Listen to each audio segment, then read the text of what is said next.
What are we gonna do when we get back? What are we gonna do when we get back? I take a shower and hit the rack. Take a shower and hit the rack. Welcome to Charlie Mike. If you're a combat veteran with an entrepreneurial bug and want to know what highly successful combat veteranpreneurs are doing to transform their sacrifice and experience to create their visual reality, then this is dedicated to your inspiring and fulfilling future. And now your host, Dwayne Paro. No way, gotta run, beat, lots of fun. Invest in Yourself ebook is my free gift to you for listening to the show and becoming part of the CO Nation. To receive your free gift, please go to landmarklifecoaching.com. Thank you for joining us on this episode. There are so many veterans with the core strengths to become successful entrepreneurs and continue to make a huge positive impact on our country. Here we highlight the amazing successes of combat veteranpreneurs. Combat veterans for the purpose of this show are soldiers, sailors, Marines, and airmen who have served the United States in wars, campaigns, and in theater on foreign soil or hostile waters. Our guest today is Rick Yost. Rick is a serial entrepreneur and the co-founder of veteranslist.us, a service-disabled veteran-owned small business that provides the most comprehensive veteran-owned business directory available. They help veteran-owned businesses be found. A service-disabled veteran himself, Rick brings his military experience as an Army officer, extensive education, startup experience, and his business experience to bear in consulting, entrepreneurship, and providing support to multiple businesses. Additionally, Rick volunteers as secretary and board member for the U.S. Army Ranger Association. Before becoming an Army officer and trekking out into the world, Rick grew up in a small town in South Dakota and loves to golf, hunt, and ski. Rick resides in Los Altos, California, with his loving wife, where they are devoted parents to 4 children and 1 Labrador retriever, ranging in age from 2 to 23 years. All right, Rick. Well, welcome to the show, and thank you for being a guest. Thanks for having me, Dwayne. Yeah, I'm excited to have you tell our listeners all about your journey from a veteran to successful entrepreneur. So before we get into the entrepreneurial experience, can you give our audience an overview of your military experience? Okay. I went through ROTC at the University of South Dakota. Ended up serving 12 years in the Army as an officer, leaving as a major. Was a armor officer, spent all my time in the cavalry, so I was a second lieutenant tank platoon leader in Desert Storm, and then I later commanded in 17 Cav, Charlie Troop 17 Cav of the 1st Cavalry Division, and had a secondary specialty of information systems. Ended up going to advanced civil schooling to get an MBA in the Army. Just loved leading troops, loved tanks and other vehicles such as that, and just had a great time. I got out in March 2001, which the timing ended up being very interesting because obviously September 11th happened a few months later. I was discharged via medical review board, so therefore I didn't really have neither an opportunity or a danger of being called back. But I spent 12 years, and I don't regret it. I don't regret getting out, and I certainly don't regret serving. Yeah, awesome. Yeah, it's nice when you have served that number of years because, like you were saying, you were able to command a lot of different things while you were in the military, which as an entrepreneur comes in really, really handy when you are, leading diverse sets of people or starting, like you said, as a serial entrepreneur, different types of businesses. Yeah, absolutely. Yeah, so when you transitioned out, did you go straight for a standard job and then decide to go entrepreneurial, or was entrepreneurship something you already kind of knew you were going to do as you transitioned out? No, I certainly didn't. I did not have entrepreneurship really in my sights. However, when I was at the University of Florida getting my MBA, I had I had some exposure to that, and I thought that was pretty cool. However, when getting out of the Army, I went kind of through a normal track as a mid-level officer, I ended up going through one of the headhunters, got several interviews, ended up getting several offers, and accepted one with Bearing Point, which at the time was one of the big 5 consulting firms. And I did, like so many people coming out of the military, vowed that I wasn't going to do government contracting, and of course my first position was working on a Navy contract at the Marine Corps Air Station Cherry Point, working at a Navy contract, and so. But I got to do that. That was very interesting. I was working for a rather large corporation. However, I was on site with the client, kind of out by myself, 250 miles away from my boss. And so I really got an opportunity to excel, and kind of run my own show. And so that also gave me kind of a flavor for entrepreneurship, because whether we succeeded or failed in that particular contract was completely up to me. Yeah, no, I certainly can resonate with that scenario. Having been in the military and did the same exact thing as far as transitioning out into a federal contract position, and was on site with the customer for a long time. And like you said, your boss isn't always geographically located where you are, so it does give you that opportunity to really be in charge and manage that contract, and it gives you probably experience you wouldn't get if your supervisor had been closer, because they would have had more direct input and things like that. But they're relying on your ability to lead and do the right things, and so, which again, as an entrepreneur, helps as you lead your ventures in the future. Yeah, absolutely. So I spent about 2.5 years with Bearing Point, learned a lot, got to do some cool things. Then I got an opportunity from an old Army buddy. So, I was just talking to him on the phone, and he said, "Hey, send me your resume." Sure enough, I did. End up interviewing, moved from Bearing Point to a small software development company working on a portion of future combat systems. And so I was a program manager for them, running a software development effort on future combat systems for essentially 7 years. And I went from me being the first person on that contract to growing it to where I had 21 programmers, software developers, being the primary contact with our prime, which was General Dynamics C4 systems. And so that was another huge learning experience. Again, running my own team, and just had an excellent experience working with a large corporation, and to kind of see how they worked, running my own team at the same time, and at the same time learning a little bit about marketing and business development and how you grow business when you're on the job every day. Yeah, definitely. That's some really good experiences to be able to rely on. And I see that you're a PMP as well, so I'm sure that's come in handy to manage projects. And you when you're at a larger organization and a smaller organization, you come to realize, like within the PMP body of knowledge, right, that you don't necessarily apply every concept at different levels. And so that, again, is translatable into an entrepreneurial mindset, where if you're a small company, there's a lot of things that you don't have to do that the larger companies that you had exposure to, but it's good to know that that's coming down the road if you were to grow your business that large. Yeah, absolutely. Seeing how the large company does it, and how they grow the business, what they're looking for in their subcontractors, all that was really good from a perspective of saying, hey, maybe I can do this myself. Now, again, my experience was in government contracting, which the commercial side is a bit different. But then again, it's also not. It was those were good experiences before I did my first attempt at entrepreneurship. Yeah, so take us down that road a little bit. What was kind of your first step into entrepreneurship? Was it, I assume, something before your current veterans list? Yeah. So after I was with the software development company, I was with them for about 7 years.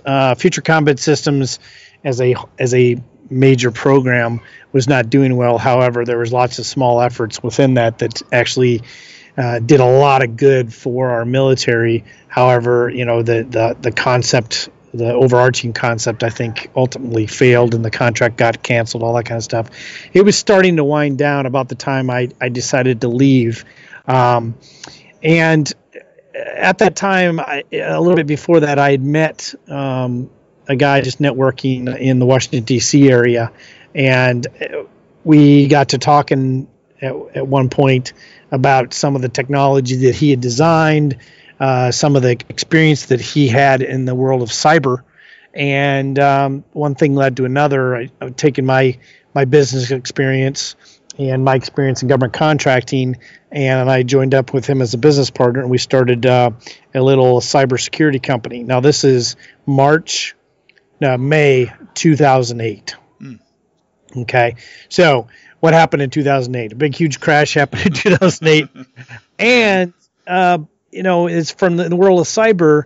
There was lots of things, lots of news articles almost every day about hacks, and the Senate being hacked, the congressmen being hacked, different government agencies being hacked, and it was in the news every day. However, for line items for cyber, outside of information assurance, there were no budget line items in the governmental budget at that time. So, we went through that ever. We had some good technology. We ended up raising some funds from angels. At the end of the day, it ended up being about $600K that we ended up raising. We won a few in the course of about 2 years. We won a couple contracts. One with DTRA, which is a Defense Threat Reduction Agency. Another one with the Nuclear Regulatory Commission, doing cyber assessment of a nuclear power plant. Yeah, that was. Yeah, that's got classified stuff all over it that I can't talk about, but it's quite scary. And then we also got a contract doing information assurance at the Pentagon at the Joint Staff. And so we were able to get a few contracts. However, at the end of the day, we just weren't able to get enough traction to be able to feed and clothe and maintain the business. So we ended up merging that company after about 2 years into another company. And it was a successful exit because I broke even. So I consider that a success in that case. But talk about a huge learning experience. My first attempt at entrepreneurship, and went through the whole gamut from government contracting to on the government side doing classified stuff and being able to maintain the facility clearance and all that kind of stuff, plus raising money and dealing with investors. It was just a huge learning experience, and so I walked away with it, I think, much richer than when I started. Yeah, definitely. That's a good point, for entrepreneurs. Maybe the first venture, maybe the third venture, doesn't go where you hoped it would. But, as long as you can keep in the game and keep, moving forward with new ideas and new entities, then you're always learning, and you're picking up things, obviously, when you started your first entity that you had no idea you needed to know or what it was, and you're that much richer from a knowledge perspective. And so each venture gets that much more robust, and you're just continuing to grow and learn. And so that's really good examples for our listeners to hear, because a lot of people kind of assume that you step in, whatever your first foray was into a business is what ultimately ends up working out and everybody does well, but that's not always the case. And like you said, with those economic situations at the time, that is a really tough time for a company that's in the startup phase, or say under 10 years even in that time. And so you guys merged, and you were out of that organization. What was your next step? So kind of a crossover in parallel. We the same business partner I was with, we started another company using some of his technology that he had developed to do reputation management, and that company continues to have clients. We call all our clients classified because we don't talk about any of our clients in that regard, and that company's been going for since 2008. So it's going on here almost 10 years, and we've been cash flow positive every year. Now, you have to always have to look at your model and say, wow, that's pretty cool, but can I scale it? Mm-hmm. And in this particular case, it has, it's been kind of a very small cash calf, I will call it. But we've been making money every year, but at the end of the day, it's just not, it's not a $1 million business. It's not a $1 billion business. It's not scalable based on the technology and how we iterate it and all that kind of stuff. So I keep calling that business my business. I keep wanting to shut down, but I keep getting clients. Right. So it's hard to shut down a business when you keep getting clients, and so I just had there's been no incentive to shut it down. But from that first venture, I've kind of jumped in and out of entrepreneurship, back into government contracting, back into entrepreneurship, and kind of to and fro. Worked at some startups. One startup, it was a government contractor. I was the COO, and we were able to grow that company from $4 million to $11 million in 1 year. And so, but my entrepreneurship experience helped me do that, even though at that point I wasn't an owner of that company. And then I jumped back in to entrepreneurship and have done a little bit of investing here and there. And that's around the time I started with my partners, started Veterans List. Awesome. Yeah, that's some great experience though, because being flexible enough to know when to get in, when to get out, when to do other things is very important. So now that you guys you've grown to this point, you're getting ready to start the Veterans List business. So what we'll do now is we'll go ahead and take a quick commercial break, and then when we come back, it'll be a great opportunity to get into your experience with the Veterans List and let our listeners know all about it. So we'll be right back.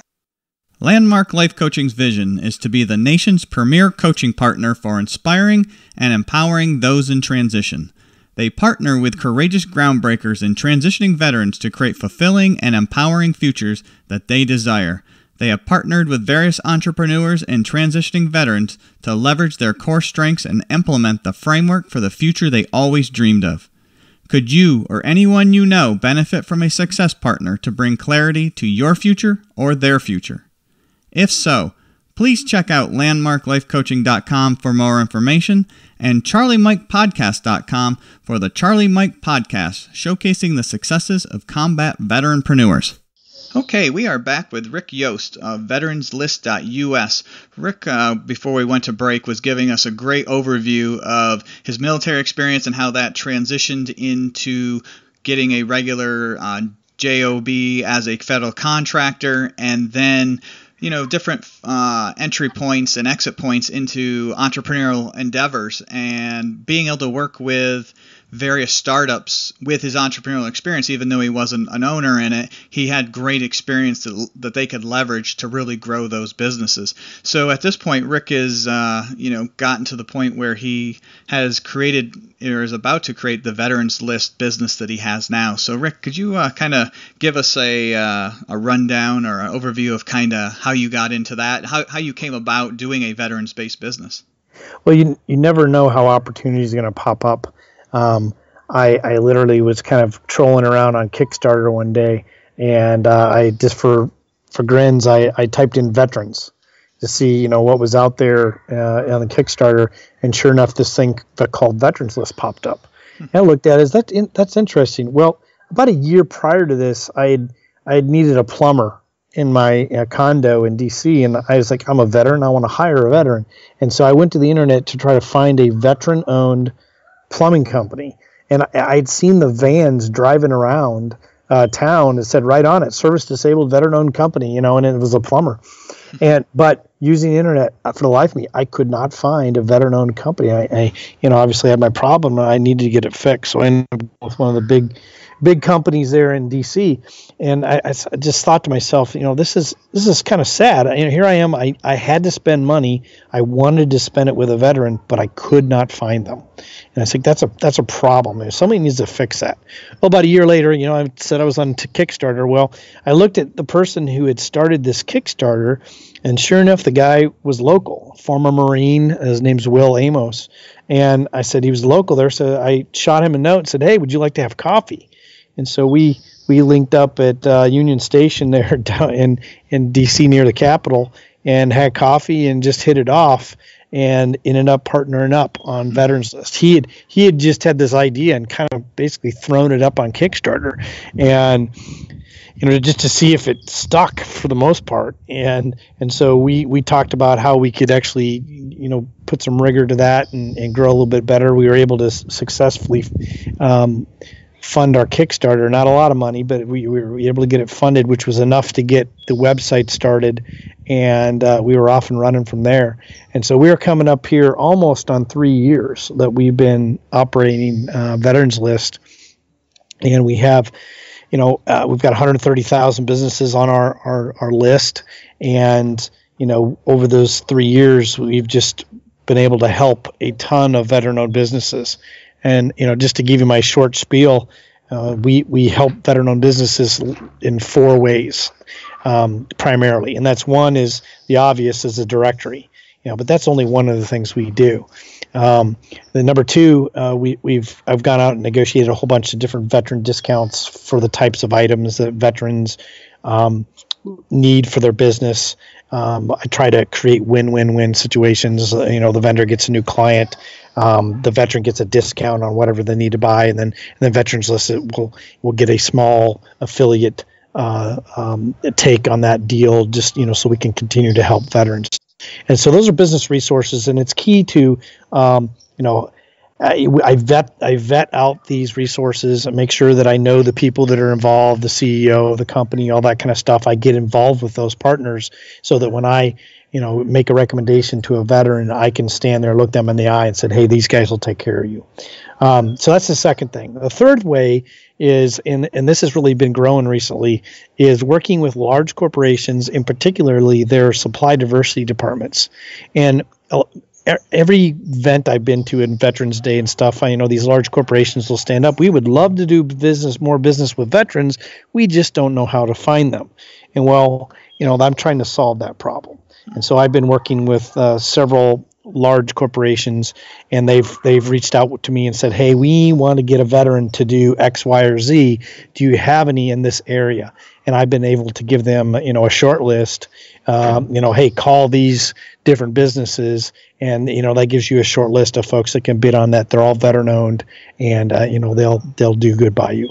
And so that's great for the veteran owned business because they have the opportunity for some new business. The large corporation, it's good for them because I'm solving their problem. And they want those creds for doing business with veterans and hiring veterans and all that kind of stuff. And one of my big things that I say to them all the time is they say, well, we hired 100,000 veterans or whatever the number is. And I said, that is great. Do that. Do more of it. Do it every day. But something you're probably overlooking, if you put more veteran-owned businesses in your supply chain, they already have a preference for hiring other veterans. They speak the same language. They understand their skill set. Said, if you hire a veteran-owned business, you're helping 10, 20, 30, 40, 50 different veterans in one shot, just because there's always that preference for hiring other veterans. Mm-hmm. So that's the third way that we help veteran-owned businesses. And then finally, the non-scalable version of this, and we're trying to figure out ways we can scale this, is I myself and my partners, we just do a ton of free mentorship and at business advice and counseling with veterans and veteran-owned businesses. And to the point where over the last 3 years, I've seen changes in business models. I've helped make connections. I've gotten businesses funded. You kind of name it, and I've been able to help them in many different ways. And that's just been, for me personally, it's been so fulfilling because I get to talk to vets every day and try to help them, and in a way where I'm not trying to get money from them. I really, that's not the goal. The goal is if I can provide value to that veteran and they walk away, I want them to say, yeah, that was a good interaction, and I'm better for it. And so those are the 4 ways we try to help veteran-owned businesses, and we're even expanding that out. We do have a membership model, and we're starting a community of those members, and going to start having monthly calls so that those veterans who own businesses can help each other do business with each other, and people can voice their concerns and challenges to the community, and I don't pretend to know everything, and so their cohorts, their brothers and sisters can help them right there, and we're just going to be the conduit to bring them together. Yeah, that's an amazing array of services that you guys do provide, because for most companies, you don't know just from the name of the company or just a surface look at the company, all the amazing value that is provided in the different ways. And that's a great point that you made about being able to kind of connect the dots for people, because that's some of the biggest struggles, right, as an entrepreneur, is knowing who to reach out to and how to connect that dot. And frankly, what you just said is something we've identified. And so, one of the things we have a effort right now is we're kind of changing the website to be, when you come to Veterans List, it's going to be more of a landing page that really hopefully tells the tale of those services that we're providing. Mm-hmm. And only one of them is the directory, Right. And so, we're trying to put a landing page in front of that directory which also the other services that we're helping, we're providing for veteran-owned businesses. Yeah, that's a good idea, because, you wouldn't, you usually get I don't know what the number is, but it's a few seconds somebody lands on your page before they move on, right? And so If at face value they don't see all those other amazing services that you guys are providing, then you've just lost that opportunity to serve them. And that would be a shame, because it sounds like you guys are making amazing strides in the veteran community and being able to support veteran-owned businesses, and then other, like you said, supply chain companies they're in the mix as well. So yeah, for those owners out there, like how did you identify that, or how do you figure that out? Mm-hmm. And it's like, because this is kind of instructive. It's like, okay, who out there is doing something similar to us? And the first one that pops up is like Angie's List or some other homeadvisor.com or something like that. And really truly, those are not the people that are doing what we're doing. We're more like, I can identify several out there, but one that comes to mind is company.com. And you start looking at them and what they do in their business model, and they're on the Inc. 5000, Inc. top 10 actually, Inc. 5000, but they've been on the top 10 the last couple of years, and look at what they're doing, the services they're providing to small businesses. And I said, that's more analogous to what we do. Mm-hmm. And so why doesn't our website look more like that? Right. And we're doing what they do, but within the veteran-owned business niche. So, I said they're obviously doing something right, since their revenue is north of 30 million. So, I mean, look at those people that are out there that maybe aren't your competitors, but are, it's similar to what you're doing, and see what they're doing and see if they're successful, and learn. You can learn quite easily because it's out there. It's open source. It's right there in front of you. Yeah, no, that's some great advice. In fact, I was going to ask you what advice you would give other aspiring combat veterans who want to become entrepreneurs but are kind of sitting on the fence saying, there's risk. I'm kind of I'm in a comfort zone right now with the job I have, even though it's probably not my ideal job. I still, I'm used to that, twice a month paycheck, and so it's not as enticing, even though it sounds exciting to become an entrepreneur. What advice would you give them, to kind of step off that fence and take a chance? Well, first of all, I do mentorship with veterans every day through Veterans List, and I'm also a mentor on Veterati and some of those things. And I've had this question come up a lot. Mm-hmm. And what my advice to them is always, well, one thing, it's not either or.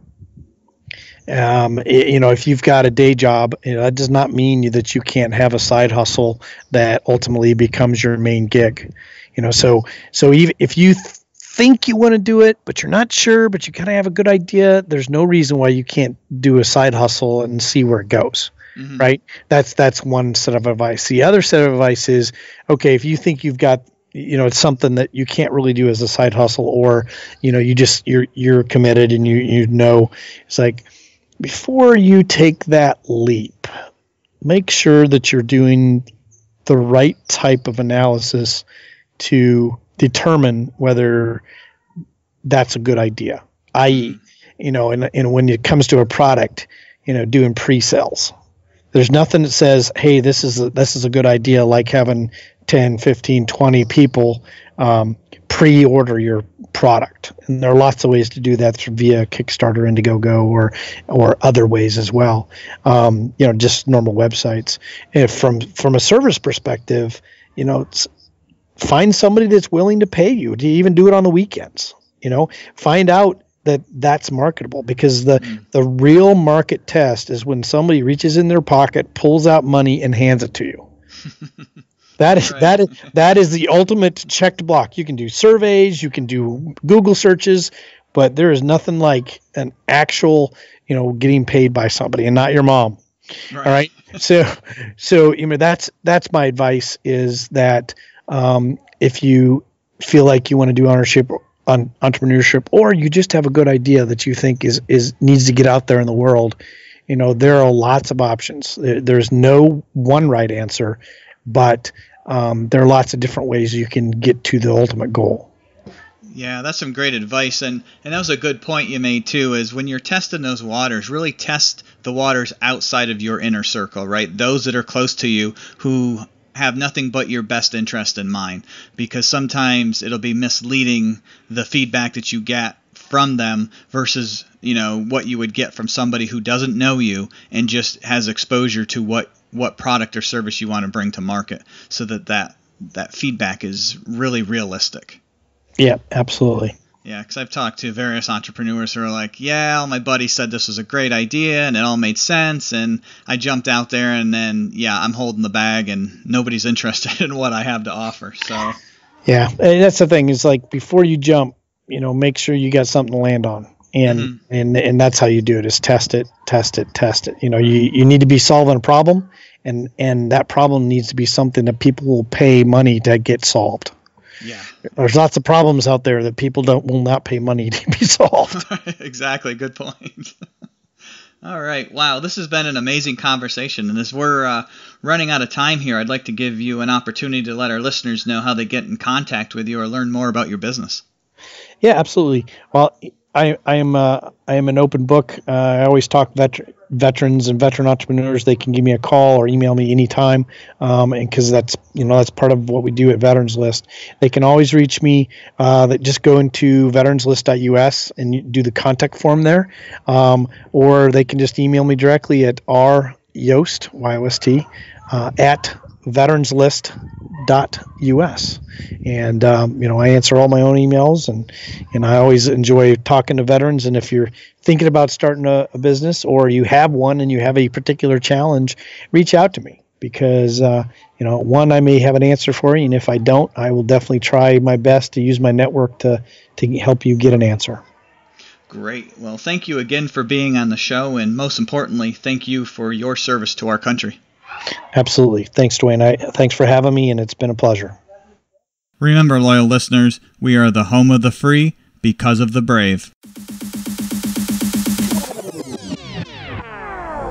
Thank you for tuning in to Charlie Mike Podcast with Dwayne Paro. Our objective is to bring successful veteranpreneurs to help inspire and provide insight into what helped them become successful, with the hopes you can take away various strategies you can implement in your entrepreneurial journey. Visit us on iTunes, leave us a rating and review, and let us know what you thought of the show. Thank you for tuning in, and we'll see you next time.